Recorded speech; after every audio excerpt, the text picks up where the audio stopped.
आपल्या अंगणात रोज उमलणारं हे लालभडक जास्वंदीचं फूल आपण ते गणपती बाप्पाला वाहतो, केसांसाठी वापरतो. पण कधी या फुलाची अद्भुत रचना जवळून पाहिली आहे का? जास्वंदीला 5 सुटसुटीत लाल पाकळ्या आहेत. जास्वंदीच्या फुलाच्या मध्यभागी ही जी लांब दांडी दिसते त्यावरच दडला या वनस्पतीचा वंश वाढवणारा मुख्य भाग.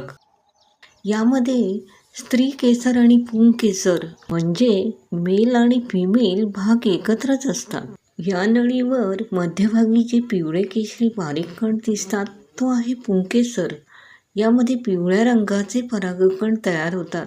हा फुलाचा नर भाग असतो आणि अगदी टोकावर ही 5 लाल ठिपके म्हणजे स्त्री केसरची कुक्षी हा फुलाचा मादी भाग असतो, जिथे परागकण चिकटतात आणि पुढे बिया तयार होतात. निसर्गाने किती सुटसुटीत आणि सुंदर रचना केली आहे ना. आजच तुमच्या घरातलं जास्वंदीचं फूल जवळून पहा आणि चमत्कार अनुभवा.